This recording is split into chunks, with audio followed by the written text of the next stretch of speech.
Well, Transformers fans, it seems like we're gonna have to keep our attention to the G.I. Joe live streams from HasbroPULSE. Hello, what's up? I'm Brian here doing another video for you guys, and this time we're gonna be talking about the second Transformers crossover G.I. Joe figure. Now, obviously not the second ever, because there's been plenty of crossovers in the past. There's that Viper and Generations, as well as a lot of other various Transformers toys and G.I. Joe stuff and whatnot.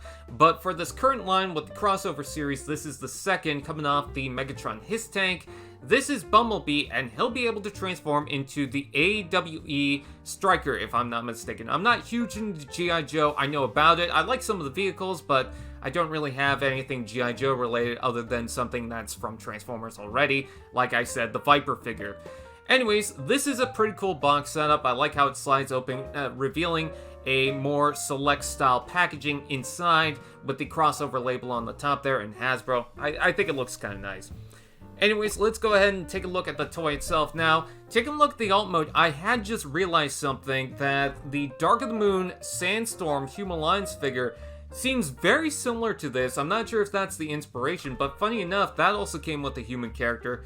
And it seems like 12 years later, or 11 years later, they seem to be doing pretty much mostly the same thing, except it's a Bumblebee toy. Now, this is a much cleaner alt mode, and I love the fact that it's got the G.I. Joe label at the bottom there. I think that looks nice. I think that the colors look good. It looks very consistent. It seems to hide away quite a lot of the figure itself. And like I said, with the Human Alliance figure, you will be able to get the human to drive it. And he could also man the turret on the back, which is pretty cool. You got some tall antennas and whatnot.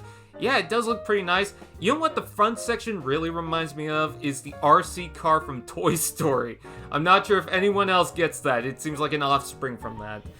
But let's go ahead and take a look at the robot mode. So it does have a gun, which you could plug on the back, and like those old Human Alliance figures, you can have the human character, you know, pilot that or whatever. But taking a look at the toy itself, the head sculpture reminds me of the classics version of Bumblebee, if anyone remembers that.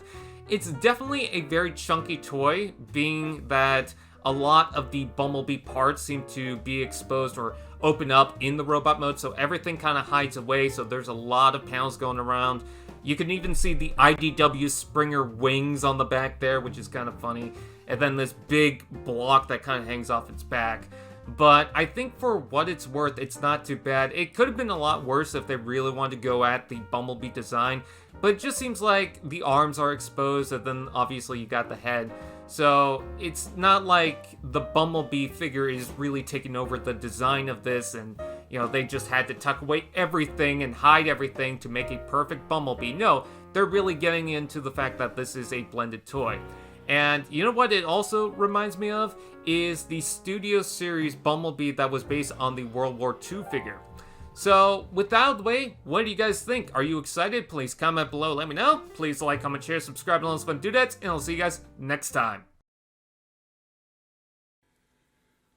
AllSpark TV, now that's just prime.